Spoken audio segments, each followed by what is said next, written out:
Hi, I'm Kin, and I am the mommy of Oliver, Chloe, and Lola.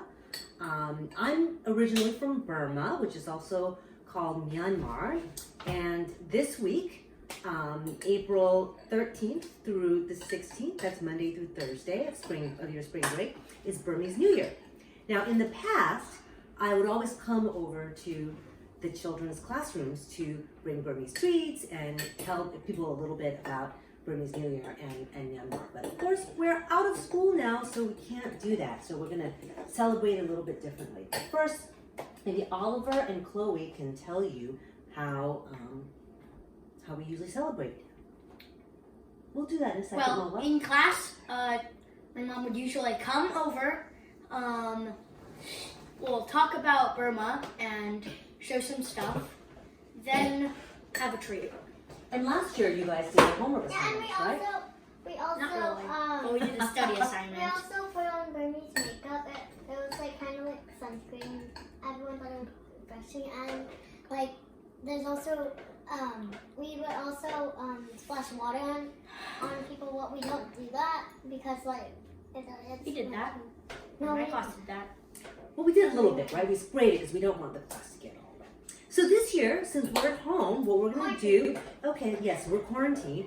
So what we're going to do instead is show you, as we're cooking, some of the food that we're going to be eating for Burmese New Year. So if you were in Oliver, Chloe, or Lola's class in the past, I have brought it in for you guys to eat. So now you're going to see how we make some of these treats. You're going to join us as we play with the water outside, and then we'll get back together. How and are they gonna join us? well, I just mean on the video, and then we'll So they're just tell you a gonna see little us bit more about playing? Burmese culture. Yeah, I guess. Okay, so first of all, Makes sense. the first thing that we're doing this today is it's called senrimikim. It's a cake made from kind of like semolina, which is what goes into cream of wheat. Yes, thank you, Lola. Lola has been beating an egg, so we're going to tell you a little bit about what's in it. So it has cream of wheat, which you guys have probably had for breakfast. It has sugar, Salt, and a little bit of salt, sesame oil, and coconut milk. And then you can see the finished product. So this is the recipe if you want to make it at home.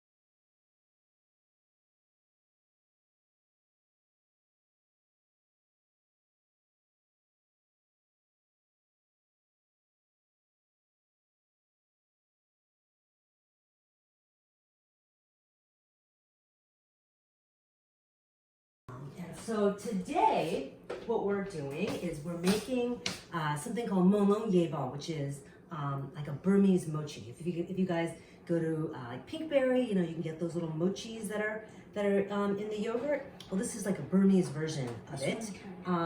We are currently making, guys, we're. I know. I'm gonna tell them what's in there. Okay, so we're currently making the mochi balls, and so inside there's mochiko flour. Which is the sweet rice flour, and then regular rice flour, which is a little bit less sweet and less sticky than the mochiko. A little bit of salt, and then on the inside of the dumplings, oh, very good. On the inside of dumplings is coconut palm sugar, and it's if you never had it, it's kind of like brown sugar. It's actually not all that easy to find. I got it at Kalustian's, which is a international store in Manhattan. And so Ollie, be careful, sweetie. So what we're doing is we are shaping it into these balls, and then putting a little bit. Ollie, please be careful with the spillage. A little bit of the palm sugar inside, and then we are wrapping the mochi around it. they're very soft and delicate, very, very sticky. And so we're putting it on this cutting board with saran wrap on it so it doesn't stick together.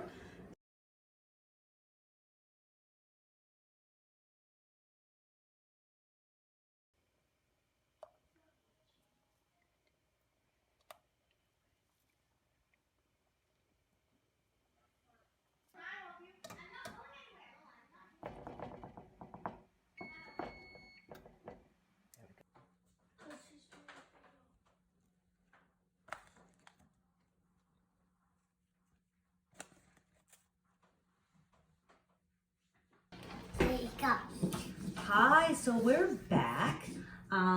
So now we are going to tell you a little bit about Burmese culture.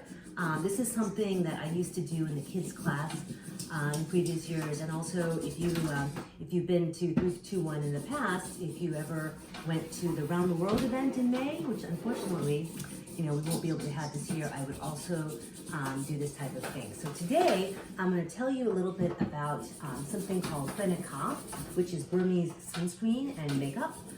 In the past, actually, I had instant Thingyan where I just took something out of a jar and mixed it with water.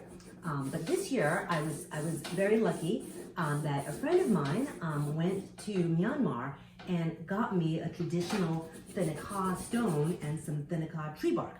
So we're able to do it for real. So essentially, this is what people do in Myanmar, is they have this type of stone. My mom used to do this and put it on my face when I was little. And they would take this bark, which is the bark of a tree called the Thingyan tree, and you mix it with water. We can pour in water in here. Hold on, guys.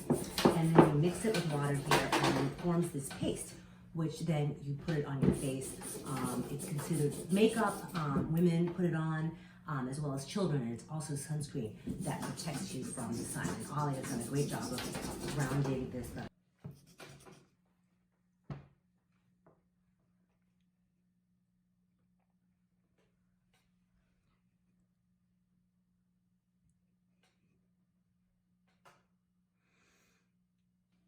Yeah, Oh, yeah, I might put some more.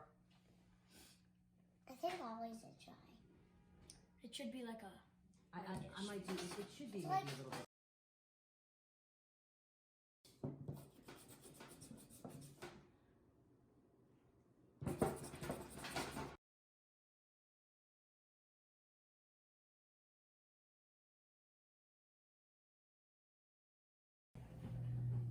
So now I'm going to tell you a little bit about traditional Burmese clothes. So now in modern Myanmar, people sometimes wear Western clothes like we do, but they also still wear Burmese traditional clothes. And I want to tell you about this garment, which is called a longi.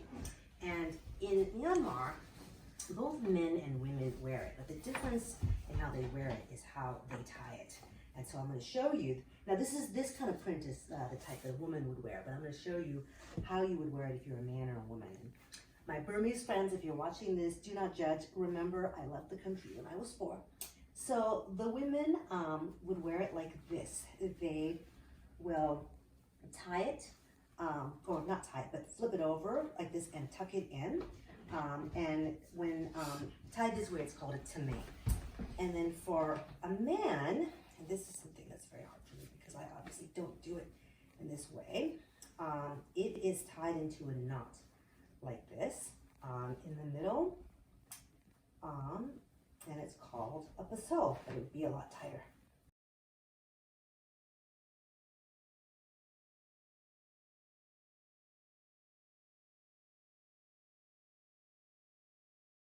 Okay, so this is the grand culmination of the Burmese New Year festival, which is called Thingyan, and it's called a water festival, where for the New Year you throw water on each other to wash away, it symbolizes washing away the last year's woes, and it's also very hot in April. It's hot at this time of year in Myanmar, so it's a way to cool off and have some fun.